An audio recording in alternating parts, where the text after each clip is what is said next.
Aujourd'hui, dans toute une histoire, l'histoire de Céline, souffre-douleur de sa classe de collège.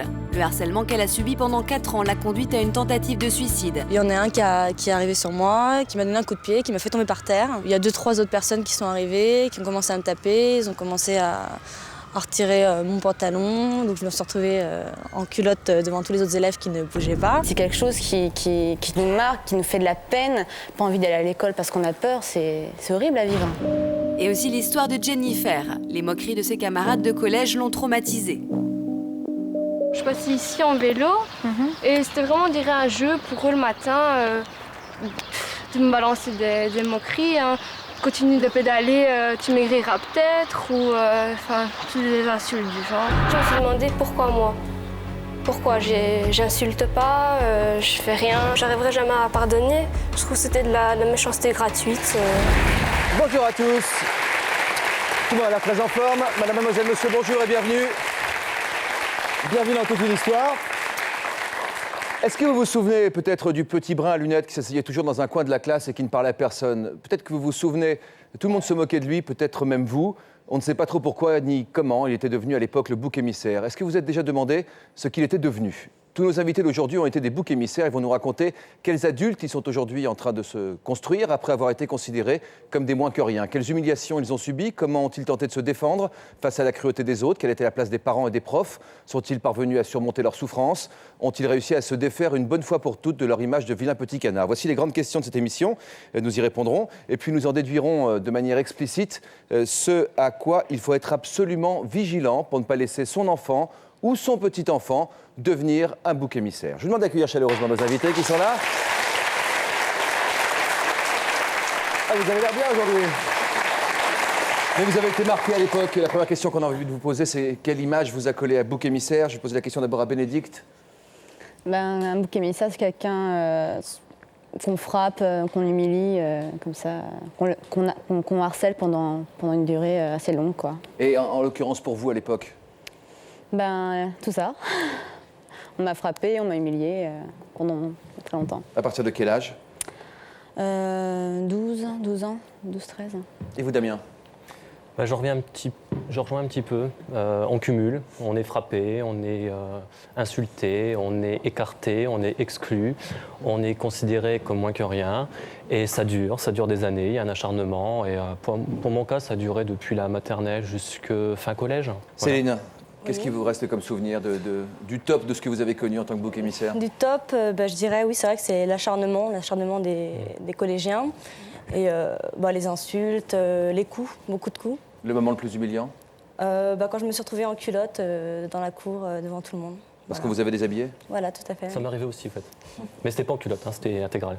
Et vous, Jennifer, comment vous appelez à l'époque? On m'appelait la grosse rousse parce que j'étais pas brune à l'époque. Donc c'était aussi, les rousses ça pue, on voulait pas s'asseoir à côté de moi en classe. Donc aussi, ce que je me rappelle, c'est les humiliations, les moqueries, tout le temps. Alors chaque élève, chaque enfant a l'impression d'avoir subi des choses qui sont assez graves comme celle-là et qui l'ont marqué. En quoi ça a été plus fort pour vous que pour les autres? Peut-être que j'étais plus sensible qu'un autre et voilà. Je répondais pas quand on m'insultait. On voyait vraiment que ça me touchait profondément et voilà quoi. Vous vous souvenez quand vous aviez 15 ans? Ça allait encore? Ça commençait à aller mieux. Ça commençait à aller mieux. Ouais. C'est précisément l'âge auquel est Lucie aujourd'hui. Bonjour Lucie. Bonjour. On s'est aperçu juste avant l'émission, tu es en coulisses, tu témoignes anonymement, tu n'as que 15 ans. Et étant donné les circonstances, on se doit de te protéger. Comment vas-tu aujourd'hui? Je vais bien. Bon. Tu viens d'arriver au lycée, tu es en seconde, et tu gardes des souvenirs absolument affreux de tes années collège. C'était donc jusqu'à l'année dernière. Qu'est-ce qu'on te faisait subir encore il y a quelques mois? On m'insultait, on m'arrêtait, on me disait « t'as vu, t'es moche ». Enfin voilà. Et comment tu vivais tout ça, toi? J'étais très mal, je n'allais pas bien du tout, je pleurais, je voulais plus aller au collège. Enfin, c'était devenu une corvée pour moi d'aller à l'école alors que j'aimais ça avant. Et tes parents, qu'est-ce qu'ils comprenaient de tout ça? Je leur en parlais pas spécialement. C'est aussi un des grands problèmes, non, tu crois pas? De ne pas pouvoir se faire aider par ses parents? Oui, c'est dur parce que je pense que s'ils m'auraient aidé, je me serais sentie un peu moins seule et j'aurais peut-être pu surmonter ça sans trop m'en souvenir. Mais c'est toi qui n'a pas voulu leur parler, qui n'a pas osé leur parler? Oui, c'est moi, eux, ils essayaient de savoir et tout, mais je disais toujours ça va, il n'y a rien. À quel moment ils s'en sont rendus compte? Au moment où ils sont allés voir ma prof principale en 3e, qu'elle leur a dit ça va pas du tout. Et la prof, et moi j'ai pas pu leur dire, mais elle leur a dit donc. Ouais, donc on verra ça tout au long de cette émission. Tu restes avec nous et à la fin tu nous diras si tu as réussi à retrouver des conseils dans les témoignages de chacun de nos invités qui vont t'aider à mieux surmonter cette année. Comment elle se présente cette année de seconde jusqu'à présent? Pour le moment ça va. Au lycée ça va, tout le monde, personne ne m'a encore insulté, donc pour le moment rien à dire. J'espère que tu tiens le bon bout en tout cas. Hein. Vous comprenez ce qu'elle peut ressentir, cette jeune fille? Oui, tout à fait, oui, je comprends. J'étais un peu dans la même situation qu'elle à l'époque, donc oui, je comprends tout à fait. Parce qu'elle est vraiment très, très, très secouée et très, très abattue, Damien. C'est insupportable de revoir ça. C'est insupportable parce que, moi ça s'est calmé il y a 10 ans, mais je la revois, je me revois moi. Et c'est surtout que je me dis, elle souffre inutilement parce que c'est gratuit et ça devrait plus se passer. Et je crois qu'aujourd'hui, moi, mon témoignage, c'est vraiment pour sensibiliser, ne serait-ce que le personnel dans les collèges, pour que ça soit vraiment détecté et canalisé et évité. Nous avons des parents qui sont là avec nous, des professeurs aussi, qui vont donner leur point de vue sur ce qu'il faut faire pour essayer de se... Parce que vos parents ou vous-même, vous avez essayé d'intervenir à différents moments, on va le voir, et ça ne s'est pas toujours très bien passé en termes de conséquences. Céline, vous aviez 11 ans quand les langues de vipère ont commencé à se délier à votre sujet. On va voir quel grand adulte vous êtes devenu aujourd'hui, et comme vous réussissez parfaitement vos études, et c'est une vraie revanche que vous avez sur la vie. On verra également dans un reportage tout à l'heure, être confronté à un de vos anciens bourreaux.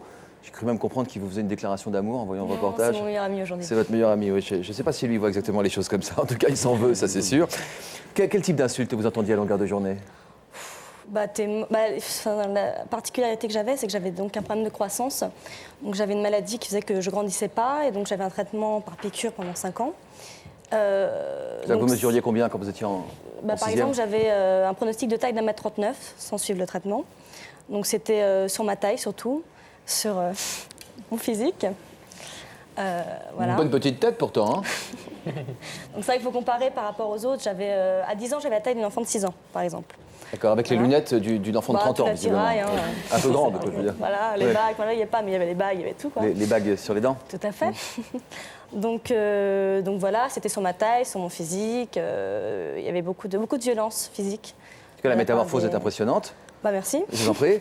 À quel moment ça s'est déclenché, cette aversion contre vous? Ça s'est déclenché quand je suis arrivée au collège. Parce qu'en primaire, j'avais pas du tout de soucis. J'étais plutôt la petite chouchoute, c'était mignon. Elle était petite, elle était mignonne. Et puis je suis devenue moche, donc ils ont commencé à s'acharner sur moi, et puis après ça prend des ampleurs, voilà. Qu'est-ce que vous en pensez, Bénédicte, vous? Racontez-nous votre rentrée des classes en 5e. Donc en 5e... Donc vous déménagez, si j'ai bien compris? Voilà, on avait déménagé, on habitait près de Sedan, on est monté un peu plus dans les Ardennes. Et donc à ma rentrée, le premier jour ça a été. C'est le deuxième jour quand ils ont vu le soir dans quelle maison j'étais rentrée. Qu'en rentrant le lendemain, ils m'ont dit petite bourgeoise. Pourquoi? Dans quelle maison vous étiez rentrée? On avait une grande maison avec un grand jardin parce que mes grands-parents étaient morts, donc avec l'héritage on avait pu s'acheter une maison convenable, et les gens pensaient vraiment qu'on menait vraiment la vie de château alors que c'était pas du tout le cas, quoi. C'est-à-dire que vous avez une belle maison mais vous n'avez pas beaucoup d'argent, c'est ça? Non. Alors c'était la Bourge le lendemain. Voilà. Et la Bourge, comment a-t-elle été traitée? On m'a tapé quasiment tout de suite, quoi. Frappé, insulté, humilié, on me coursait, menace de mort, menace de viol, menace de raquette. Ça a été quand même assez loin. Ouais. Vous êtes défendue? La première semaine, oui, parce que pendant ma 6e au collège de Sedan, on m'avait dit le premier qui t'attaque, faut le démonter. Tout de suite. Comme ça donne un exemple pour les autres. Et après, on n'ose pas t'attaquer parce qu'on a peur de toi. Donc la première fois qu'on est... Vous pensez ça, que le premier qui vous touche, il faut le démonter? Peut-être faut pour pas se laisser faire, pas se laisser démonter en tout cas. C'est ce qu'on nous conseille. Psychologiquement. Oui. Parce qu'après, c'est foutu. Hein, vous êtes battu, vous? Vous avez essayé de vous défendre? Moi, on m'a frappé une fois. Là, c'était trop. Là, je me suis défendue, mais... Alors, quelqu'un vous interpelle et vous le démontez, comme vous dites vous-même, c'est-à-dire que vous... c'est ce qu'on m'avait dit. Vous lui rentrez dedans? Voilà. Ah oui. Et le problème... Avec le poing comme ça, là? Avec le poing, avec les pieds, avec tout. Voilà. Sans technique, bien sûr, hein, ça ne ressemblait pas à grand-chose, mais ça a bien servi, sauf que ils se sont vengés. Voilà. Donc, Vous sont tombés dessus à plusieurs, si j'ose dire? Voilà. Vous n'aviez pas d'amis? Non. Juste une bande de parias que j'avais intégrée. Une bande de parias, c'est-à-dire? Tous ceux qui étaient rejetés par l'école. Donc on formait un groupe de 5 ou 6. Et je les ai rejoints. Il n'y avait pas beaucoup de solidarité non plus, quoi. C'était chacun pour sa peau? Voilà. Vous avez ce sentiment aussi? Souvent. Enfin, moi, c'était moins physique, c'était surtout moral. Mais bon, se lever le matin, aller à l'école et dire... voilà, je vais de nouveau commencer une journée d'insultes, une journée où on va se faire mettre à l'écart, c'est vraiment pas facile, quoi. Vraiment être fort moralement pour... Les filles comme les garçons? Oui. Ils formaient un groupe, en fait. Hein. C'est un groupe contre vous et vous savez rien faire. Vous avez beau leur parler, essayer d'expliquer, essayer de leur demander pourquoi. Non, c'est... Il n'y a pas moyen de créer un contact, de dédramatiser tout ça, de créer une complicité? Non? Non, c'est pas possible. Quand ils ont quelqu'un dans le collimateur, je veux dire, c'est aussi une distraction pour eux. Ouais. Donc ils prennent vraiment beaucoup de plaisir à le faire. Oui. Donc voilà, quoi. Pourquoi s'arrêter? C'était qui? Il y avait un leader ou ils étaient tous contre vous? Il y avait 2-3 leaders, mais ils avaient une très haute cote de popularité.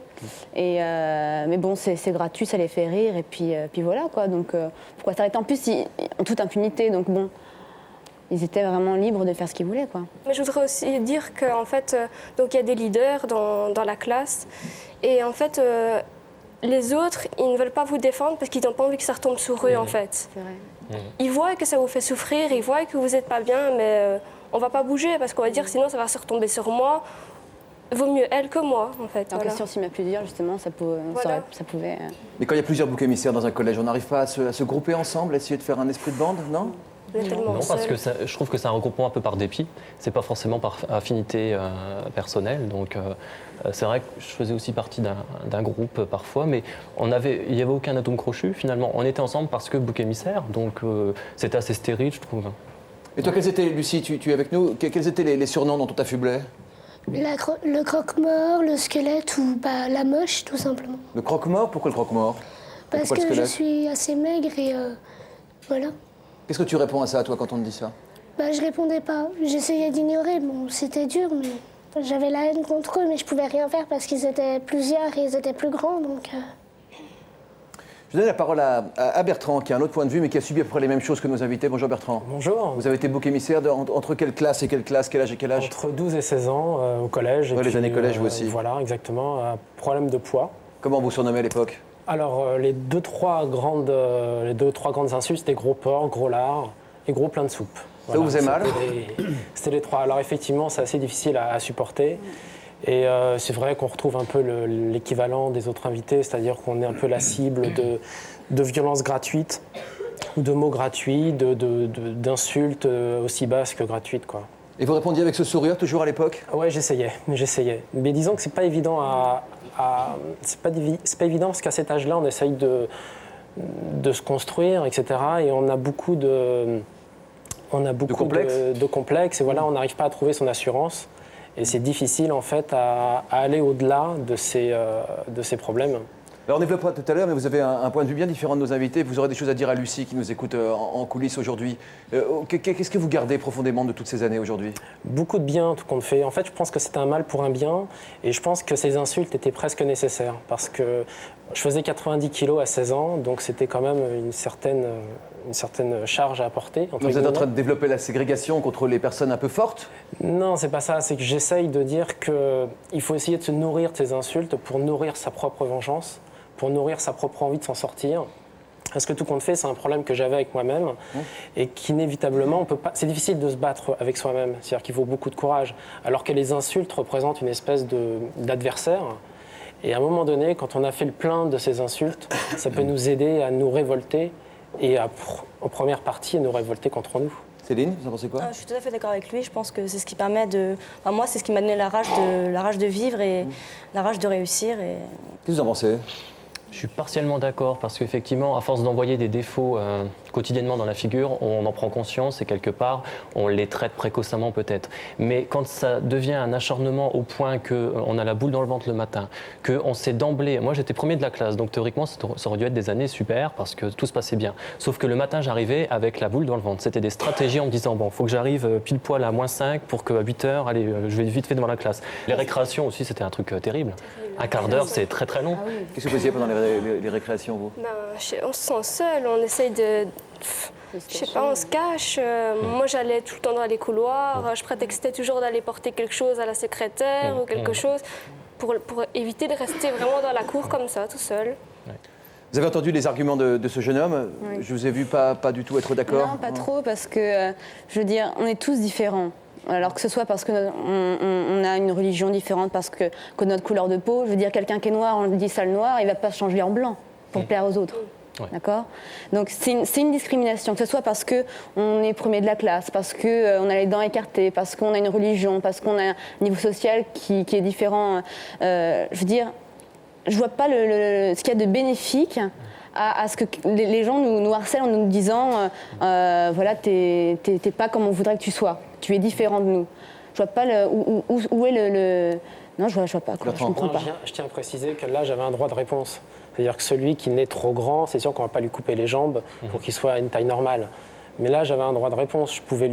Je savais que j'étais dans un problème, qu'il fallait que je m'en sorte, parce qu'à 20 ans, j'aurais fait peut-être 120 ou 130 kilos.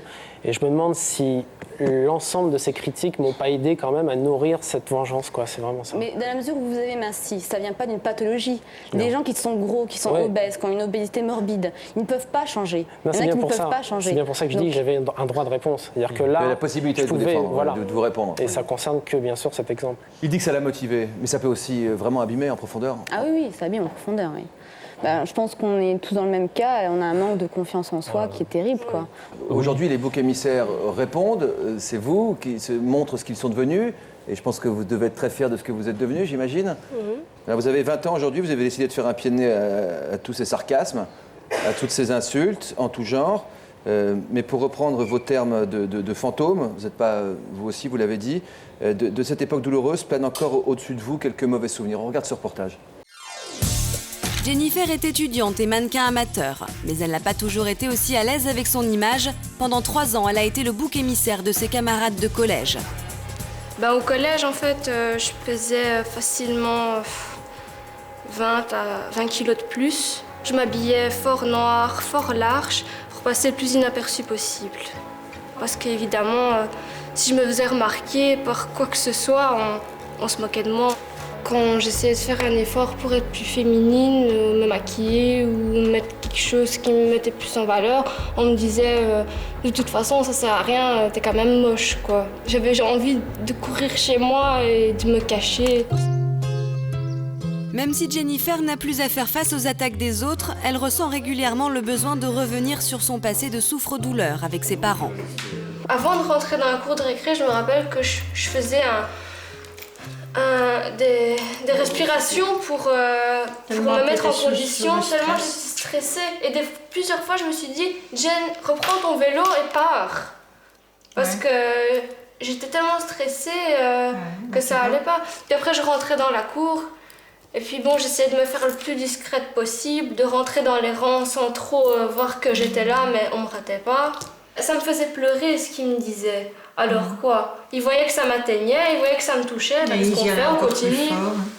Voilà. C'est ça le problème. Là, après, on rentrait en classe, personne ne voulait s'asseoir à côté de moi. J'étais absolument pas au courant de ce genre de choses qui se passaient à l'école avec les enfants. La seule chose que moi je voyais, c'est que ma fille avait mal. J'essayais de vous en parler, je lançais des signes, mais bon, j'ai fait un pas vers toi, je t'ai dit, papa, je me sens vraiment pas bien à l'école. Je me sens pas bien. Et alors là, toi, tu m'as dit, tu m'as pris dans tes bras, tu m'as dit, de toute façon, moi je t'aime comme tu es, faut pas faire attention au regard des autres. Je ne pense pas que j'aurais pu faire plus que ce que j'ai fait. Ce n'est qu'à l'entrée au lycée que Jennifer a réussi à se faire accepter par les autres. Pourtant, le souvenir de son calvaire quotidien reste présent. Jennifer a toujours besoin d'être accompagnée pour revenir sur les lieux de ses mauvais souvenirs. Il m'attendait, on dirait qu'il m'attendait vraiment. Je passais ici en vélo et c'était vraiment, on dirait, un jeu pour eux le matin de me balancer des moqueries. Hein. Continue de pédaler, tu maigriras peut-être, ou toutes les insultes du genre. Depuis cette époque, Jennifer est préoccupée par son image. Elle appréhende toujours le regard des autres. Bah oui, hein, j'ai plus envie qu'on se moque de moi, j'ai plus envie qu'on me dise la petite grosse, Jennifer la petite grosse, etc. Donc voilà, maintenant je me suis mise au sport pour ça. Là, j'ai peur que les gens me jugent, j'ai toujours peur qu'ils me regardent faire du sport, je fais ma belle tête, ou je suis pas bien, ou quelque chose comme ça, quoi. Elle a vraiment encore des séquelles, parce qu'elle a toujours besoin qu'on le rassure. Il faut toujours que je sois toujours près d'elle. Quand on a subi des moqueries comme ça, quand on était plus jeune, ça reste toujours en soi. Il y a toujours un espèce de petit fantôme qui remonte et qu'il faut chaque fois vaincre tous les jours. Je sais bien qu'avec toi, je me sens vraiment aimée, tu vois. Je me sens pas... Il n'y a jamais un moment où je suis mise à l'écart. Je sais bien que je peux tout te demander, tu fais toi avec moi. C'est normal, hein. C'est parce que je t'aime, c'est très bien. Je suis sûr que vous pensez à ceux qui étaient au collège avec vous et qui vous regardent aujourd'hui. Hein? Oui. Vous les croisez à nouveau, ceux avec qui vous étiez au collège? Des fois. Mais c'est par hasard, hein, vraiment. Vous parlez, vous vous saluez? Enfin, il y en a qui osent me saluer, oui, comme si il s'était rien passé. Oh, salut, ça va? Mais est-ce qu'ils se rendent compte du mal qu'ils vous ont fait? Je pense pas. Alors, il y a les remarques physiques dont on a parlé évidemment, qui sont à la base de toutes les moqueries quand on est vraiment jeune. Et puis il y a aussi le comportement.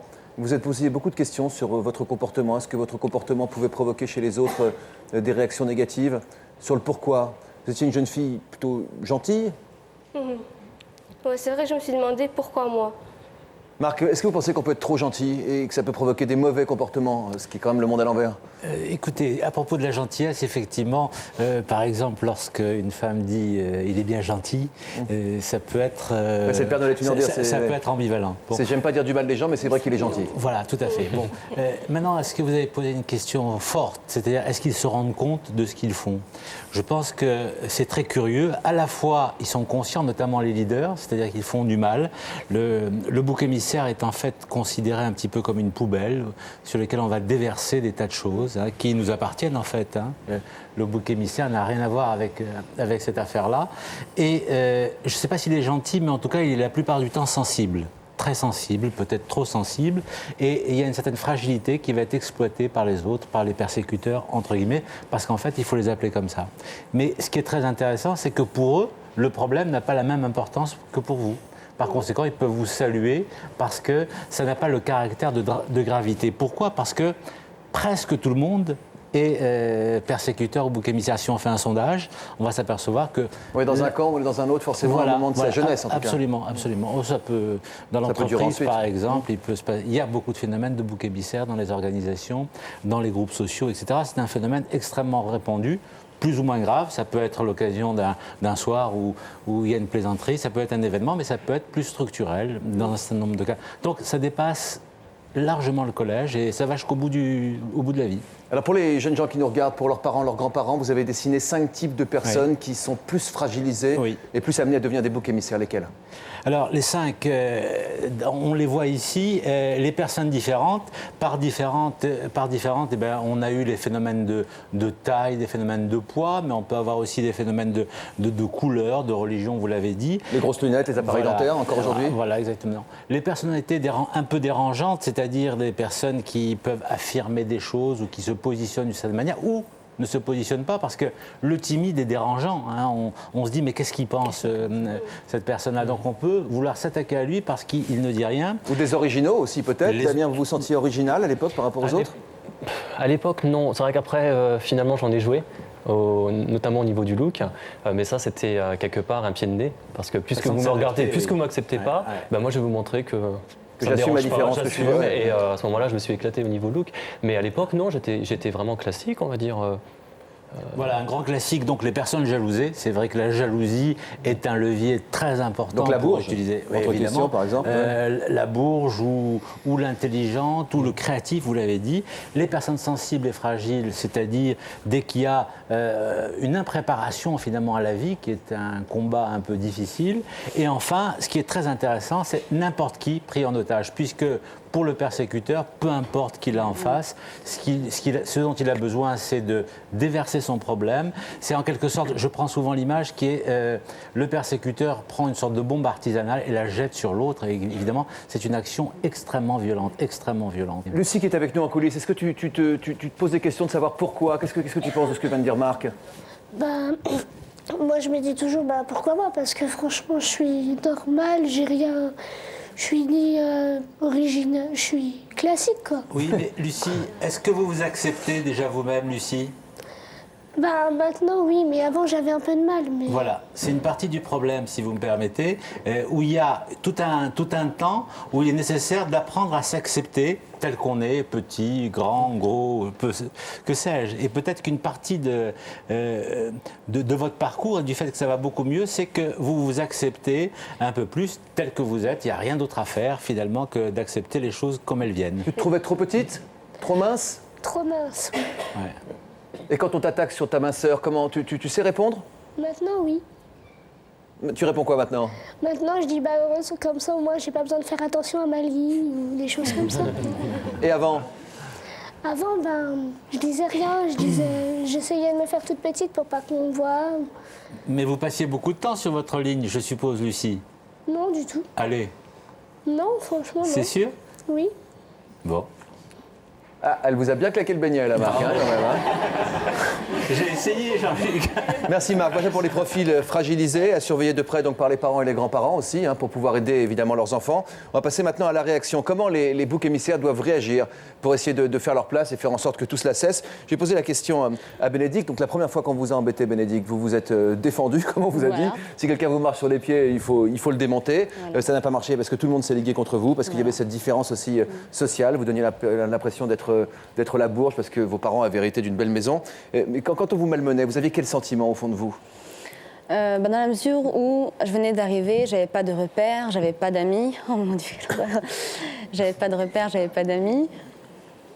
Donc c'est vous? Donc c'est moi. Ouais. Voilà. Voilà comment elle était. Et attention, voilà les jeunes femmes qu'on peut devenir. Attention les garçons. C'est horrible. Mais c'est vrai que quand je vois ça, c'est vrai qu'ils avaient raison en même temps. Parce que... Faut pas dire ça parce que c'est vraiment du délit de non, bien sûr, mais bon. Du délit de petit visage qui est en train de se construire, qui n'est pas tout à fait abouti, quoi. Donc bon.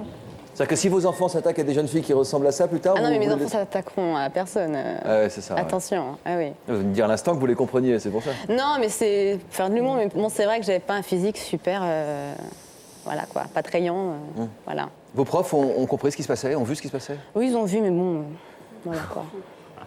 Ils s'en fichent, quoi. Ils n'avaient pas envie de se préoccuper de ce qui se passait, ils faisaient leur travail. C'est vrai qu'ils savent comment faire aussi. Non, mais c'est pas ça, c'est que bon, il faut aussi instaurer un minimum de respect en classe. Ils veulent se faire respecter par les élèves, ça c'est une chose, d'accord? Mais c'est vrai qu'il faut apprendre le respect en général.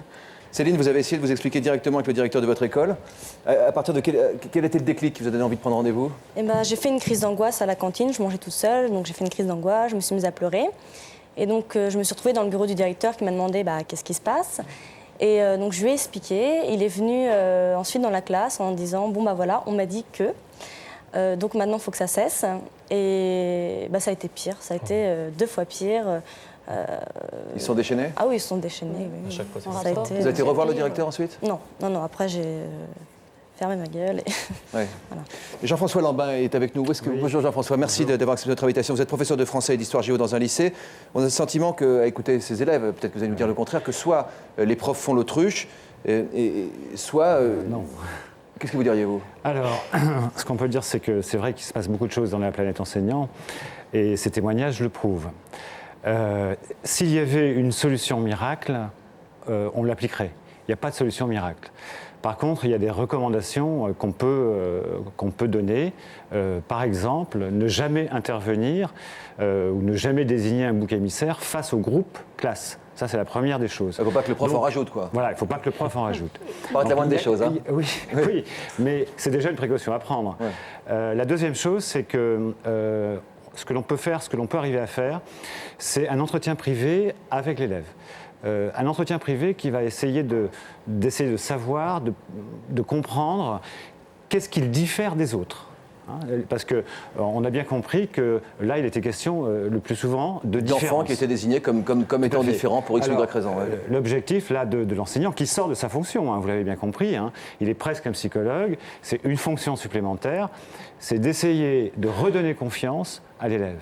Et à partir du moment où on essaye, où il sent que le professeur est avec lui et qu'il reprend confiance, alors on a une chance, effectivement, que sa souffrance et sa solitude soient moindres.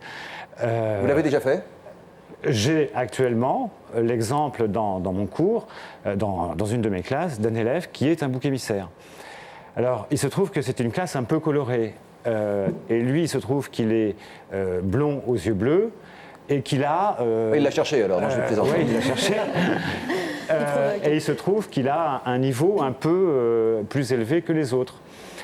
Et parce qu'il est différent, parce qu'il a cette différence-là, eh bien, il est exclu. Et d'ailleurs, on le voit physiquement, nous, dans la classe. Quelle que soit la différence, finalement, on peut se retrouver exclu. Il se retrouve et il se met tout seul à l'extérieur, etc. On le voit dans les couloirs seul, on le voit à la cantine seul. Et, vous avez été à sa rencontre, Jean-François ? Vous avez été le voir ? Bien entendu. Bien entendu. Alors, qu'est-ce que vous avez fait avec ce petit ? Est-ce que vous avez parlé au bouc ? Est-ce que vous avez parlé à ceux qui l'agressaient, par exemple ? Est-ce que vous avez essayé de raisonner la classe ? Surtout ne pas parler. Ah bon ? Il faut surtout pas le... parce que là, vous allez faire l'effet inverse. C'est-à-dire que vous allez les conforter... Comme pour le directeur de Céline ? Vous allez les conforter dans leur idée de poids fort. Dans une classe, il y a des forts, il y a des moins forts et il y a des faibles. Donc si vous dites aux forts qu'ils sont forts, alors à ce moment-là, vous les rendez encore plus forts. De la même manière, c'est là où c'est très difficile, le bouc émissaire, si vous le prenez en tant que bouc émissaire, alors vous le rendez encore plus faible puisque vous lui donnez son statut de bouc émissaire. Donc vous essayez de le renforcer, vous de le remonter, on essaye de lui donner confiance. Ouais, c'est ça. Dans sa tête. Comme le disait d'ailleurs Marc, mon voisin tout à l'heure. Avec une petite nuance, dans l'organisation notamment des collèges et des lycées, où il y a le rôle du prof, mais il y a le tiers que peut représenter ou le proviseur adjoint ou la personne qui a en charge en gros l'administration qui peut faire tiers. C'est-à-dire qu'on peut aussi avoir le courage d'affronter un certain nombre de personnalités qui persécutent en leur disant que nous sommes au courant, que il va falloir poser le problème avec limite. Je ne dis pas que votre choix est le mauvais, mais il y a d'autres possibilités, dont celle de la confrontation avec les persécuteurs, sachant qu'aujourd'hui le problème de bouc émissaire est un énorme problème dans les collèges. Il y a un jeu, Jean-Luc, qui s'appelle Boulette. Alors c'est quoi Boulette ? C'est 5 ou 6 jeunes se réunissent et on va dire d'un coup Boulette Jean-Luc, et tout le monde vous attaque avec une boulette. Ce qui est intéressant de savoir, c'est qu'il y a une évolution un peu folle, c'est que le persécuteur peut devenir persécuté, c'est-à-dire après Jean-Luc va dire boulette Marc, c'est-à-dire qu'on va complètement inverser les rôles. Ce qui veut dire que cette question-là est une question gravissime dans l'organisation sociale d'aujourd'hui. La persécution, elle n'a pas lieu dans le territoire de la classe. Elle a lieu où ? Elle a lieu dans les pauses, dans les récréations, à la cantine, parfois dans les activités sportives où c'est plus facile, où il y a moins de contrôle. Enfin, tout le personnel encadrant de l'école doit être mobilisé pour être attentif à ça, même si ça ne fait pas partie de sa fonction écrite, Tout etc. à fait, et c'est ce que font les enseignants en particulier. D'accord. Bon, ce que font certains enseignants, en tout cas ça donne des idées à tous ceux qui ne le font pas, sur comment il faut faire, mais j'imagine qu'il y a aussi beaucoup d'enseignants qui doivent être assez désemparés, qui n'ont peut-être pas le courage aussi d'affronter toute une classe de... Qu'est-ce que vous en pensez, Céline ? Oui, mais je pense aussi, je rejoins un petit peu monsieur, dans le sens où c'est vrai qu'il faut apprendre au bouc émissaire de ne pas se considérer comme une victime. Parce que c'est vrai qu'il y a des gens, chacun entre guillemets porte sa croix.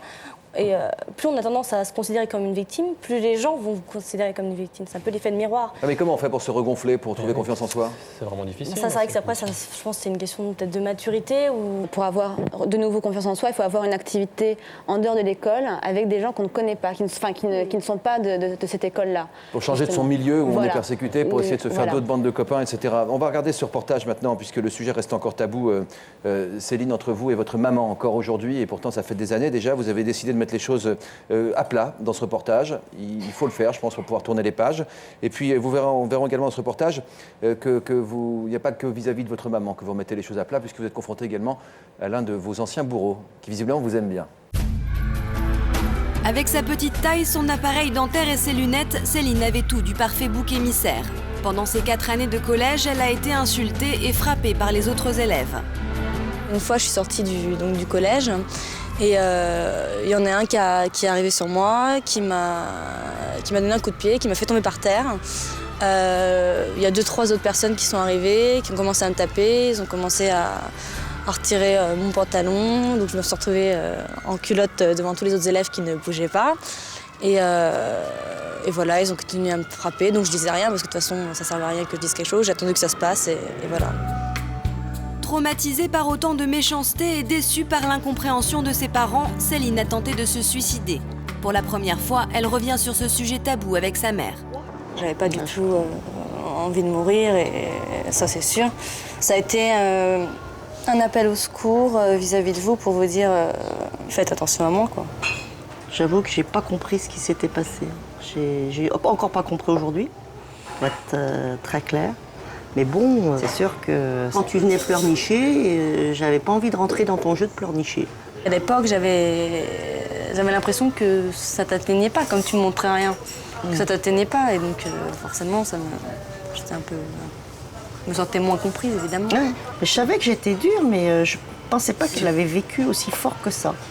Il y a une seule chose que je te reprochais, c'était peut-être un manque d'affection, un manque de compréhension. Et voilà, je pense que c'est des choses qui m'ont gênée, le fait d'avoir l'impression que tu m'écoutais pas. Ce qui fait mal d'entendre, c'est que tu as cru un instant que tu étais en manque d'affection.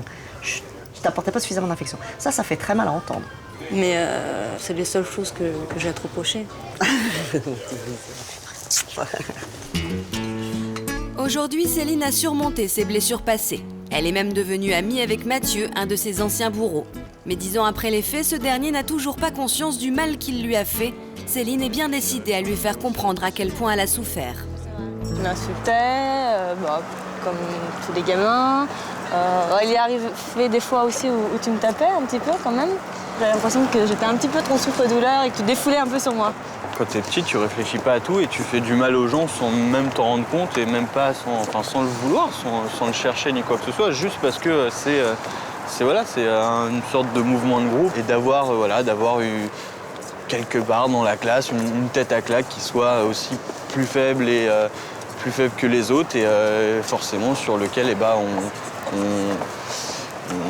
on lui tombe dessus dès que l'occasion se présente, quoi. Est-ce que tu mesures l'ampleur du mal que ça a pu me faire ou que tu as pu me faire? Ça non, franchement à l'époque je l'avais pas du tout ressenti comme ça et ni calculé, quoi. Donc la plus belle manière aujourd'hui de m'excuser, c'est de voir qu'on est devenus amis et qu'on fait plein de trucs ensemble et qu'on est même quasiment inséparables et que c'est passé d'une relation presque de haine à un moment donné à une relation d'amour où aujourd'hui moi je ferais tout pour toi et je pense que dans l'autre sens ça serait aussi la même chose. Oui, c'est ça. Moi ça me touche que t'aimes quand même. Ça doit faire du bien, non? C'est mignon. Ça doit faire du bien aussi, au-delà de ça. En profondeur, je vous ai vu pendant tout le reportage avec votre grand sourire. Il parle d'amour, hein? Mais d'amour, enfin l'amitié. Ah non, il parle d'amour. Oui, mais de l'amour. C'est pas pareil? Vous parlez de votre maman aussi, vous en avez voulu à vos parents de ne pas intervenir. Vous pensez qu'ils auraient dû voir ce que vous n'arrivez pas à leur dire? Oui, je leur ai pas voulu de ne pas intervenir. Je leur ai voulu de ne pas s'apercevoir tout seul, sans que je leur dise que je souffrais. À quel signe ils auraient pu le voir? Je pense à tous les parents qui nous regardent aujourd'hui. Hein. J'étais très violente. Après tout ça, je suis devenue très violente. Dans mes paroles, au niveau de mes gestes. J'étais quelqu'un d'assez violent. J'étais très renfermée. Vous auriez dû poser des questions, vous pensez? Oui. Et vous, Bénédicte? Mes parents étaient au courant, moi je leur disais ce qui se passait. On a toujours une très bonne communication avec les parents. Et donc ils étaient au courant et ils me disaient mais va à l'école quand même. Alors que moi je voulais plus, je voulais arrêter quoi. Et c'est vrai que ils peuvent rien faire. Ils ne peuvent absolument rien faire. Où est-elle votre maman, Christine? Je suis là. Bonjour madame. Bonjour. Alors sur le rôle des parents, vous vous sentez comment aujourd'hui dans cette discussion? Ah, je boue depuis le début quasiment. Alors allez-y, laissez échapper les bulles. J'ai du mal. Je regrette les 2 personnes qui avaient un problème de poids. Je regrette que les moqueries aient agi comme un déclic. Parce que c'est ce qu'elles ont dit. Enfin, c'est ce qu'elles ont dit. Les moqueries ont agi comme un déclic. Et grâce à ces moqueries, elles ont pris conscience plus tôt qu'il fallait qu'elles fassent quelque chose pour leur poids, pour remédier à leur poids. Ça vous plaît pas? Mais non, parce que déjà, elles auraient pu devenir boulimiques carrément et prendre encore plus de poids. C'est un problème qu'elles ont pu résoudre, tant mieux pour elles, mais je pense que c'est une démarche personnelle. Et il vaut mieux faire cette démarche quand elle nous intéresse, nous, que quand on veut la faire pour les autres, quand on en prend conscience soi-même. Pareil pour la jeune fille, je me souviens plus, excuse-moi Céline, qui dit mais bon, il faut avoir un caractère fort, ça forge le caractère, oui, mais quand on n'a pas ce caractère, quand on n'est que gentil, et pareil monsieur qui dit quelque part, vous étiez mal dans votre peau pour qu'on se moque de vous, ça se voyait. Non, je suis désolée, moi pour Bénédicte avait le physique qu'elle avait. J'avais beau lui dire, bah oui, effectivement, attends, t'as que 4 ans ou 5 ans à attendre avant de changer. C'est long, hein. Prends ton mal en patience. Non, c'est pas possible. Et quand vous voyez votre enfant tous les jours qui va à l'école en pleurant, qui va tous les jours en retard à l'école, justement pour ne pas affronter les petits camarades, entre guillemets, avant la rentrée. Vous n'avez pas pu l'aider? Je suis allée voir le directeur plusieurs fois. Et la réponse, c'est justement, mais faut pas vous apitoyer sur son sort, laissez-la se débrouiller toute seule. Plus vous allez avoir de compassion pour elle, et plus elle va se sentir mal, et plus elle va être faible. Enfin, bon, voilà, c'est ça. Apprendre à se débrouiller, c'est ce que disait la maman de Céline dans le reportage. Il faut que les enfants apprennent à se débrouiller. Qu'est-ce que vous en pensez? Moi, je suis désolée, mais quand je vois mon enfant qui souffre, j'ai pas envie de le laisser souffrir tout seul. C'est impossible. J'ai pas envie de le laisser souffrir. J'ai envie de faire mon possible pour qu'à la maison, il ait quelque chose il a un univers réconfortant, un univers chaleureux, plein d'amour. Le problème, c'est quelles traces ces humiliations laissent sur les enfants et les adultes qu'ils deviennent. Est-ce que les enfants peuvent perdre le nord? Céline nous dira 2-3 mots sur son aftershock qui est tout à fait emblématique, juste après ce message de la rédaction. Toute une histoire. Vous avez adopté un enfant et ça se passe mal. Vous ne vous entendez pas avec votre famille d'adoption. Vous avez mal vécu que votre enfant recherche ses parents biologiques. Vous êtes heureux d'avoir été adopté car vous ne vous entendez pas avec vos parents biologiques. Pour nous raconter votre histoire, contactez-nous au 0820 16 30 15 ou connectez-vous sur le site de l'émission.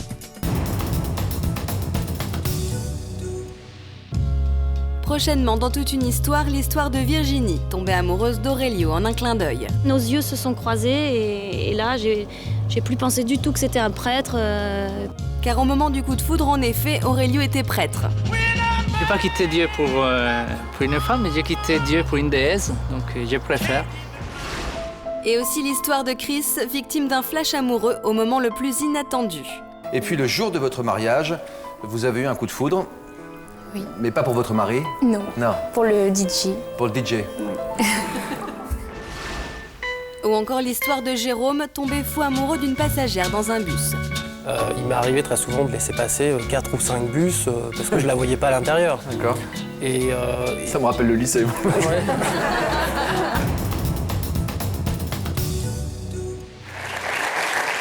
Comment se construisent les boucs émissaires? Quelles traces laissent les mauvais traitements qu'ils ont subis? Est-ce que c'est juste quelques années qu'il faut laisser passer ou est-ce que c'est plus profond que ça? Cet aftershock que vous avez eu, alors que vous pensiez vous en êtes sorti, vous arriviez au lycée, vous commencez à devenir grande, vous aviez pris les centimètres qui vous manquaient.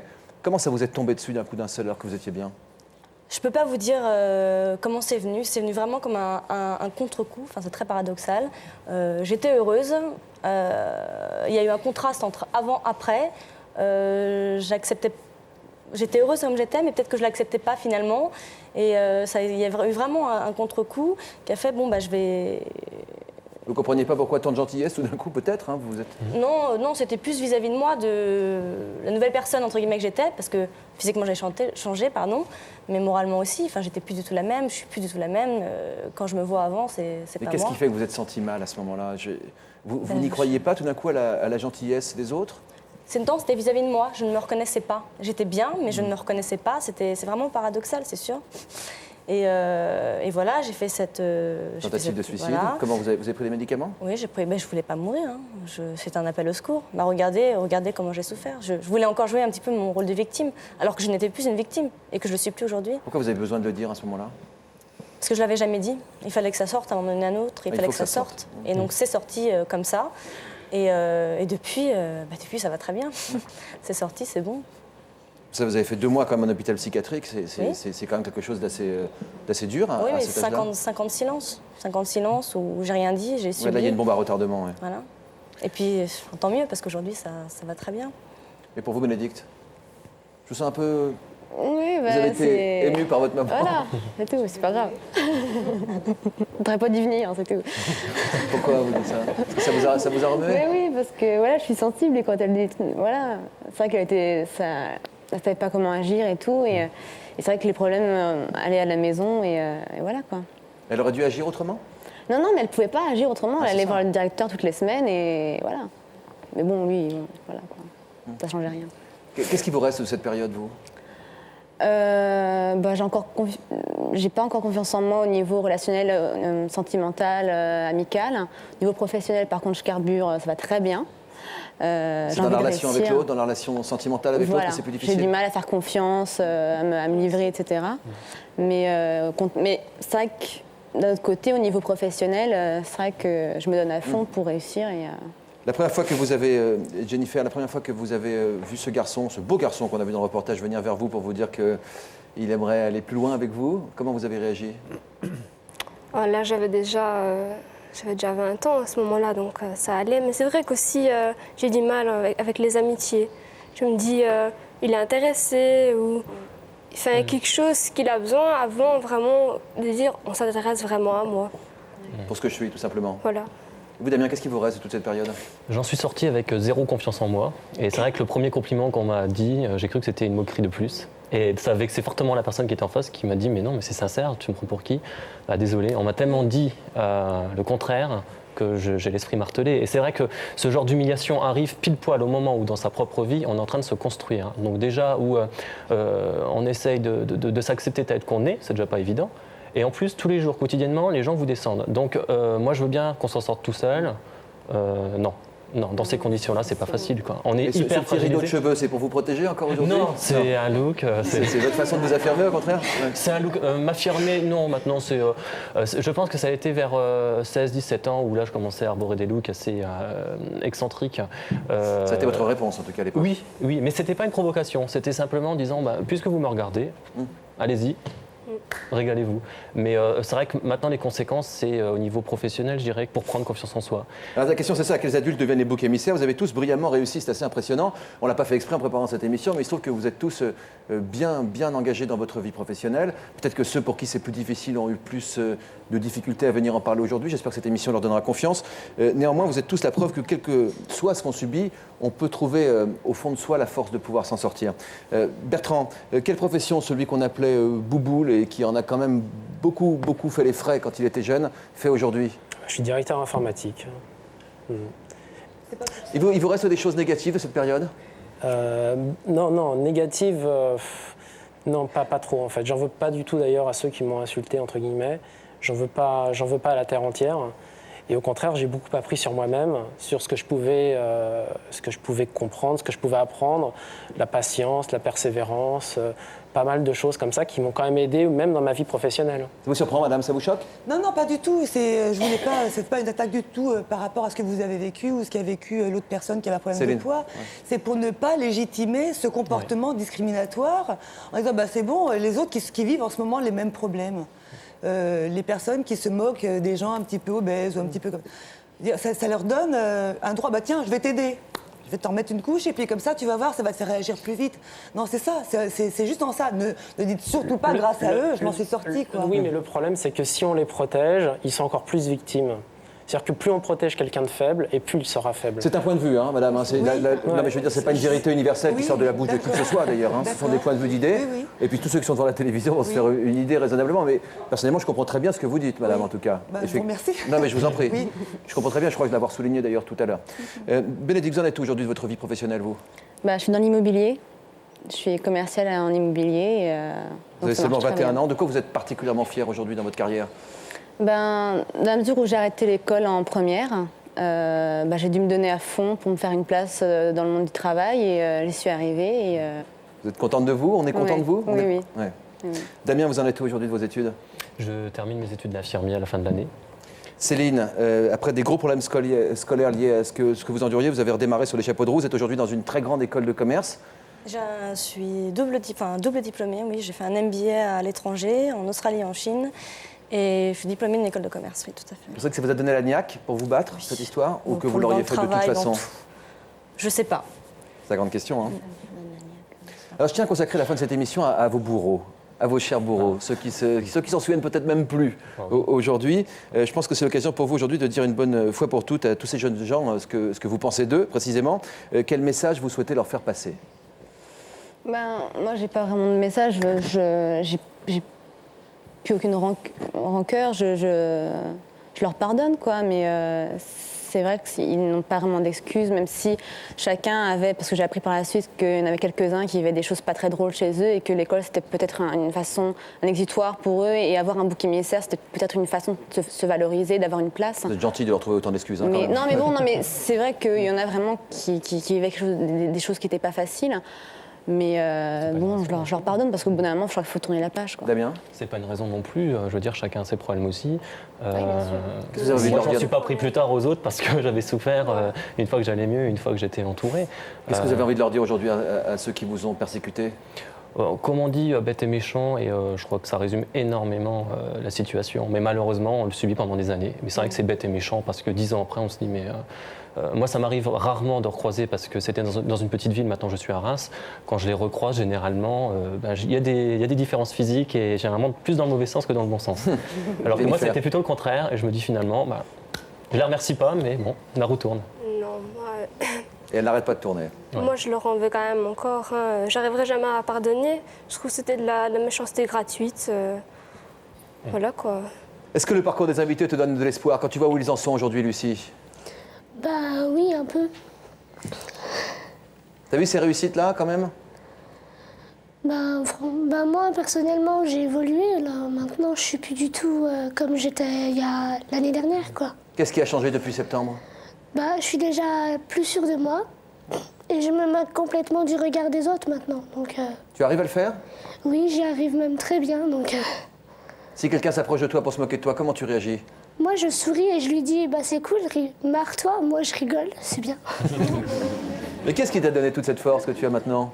Moi, je veux dire, c'est mes amis et l'entourage, puis un peu, on va dire, la nouvelle entrée au lycée, quoi. L'entrée au lycée, ça fait beaucoup aussi. Oui. En tout cas, tu as 15 ans, la route est longue et elle sera très belle. Merci d'avoir été avec nous, à la prochaine fois. Au revoir.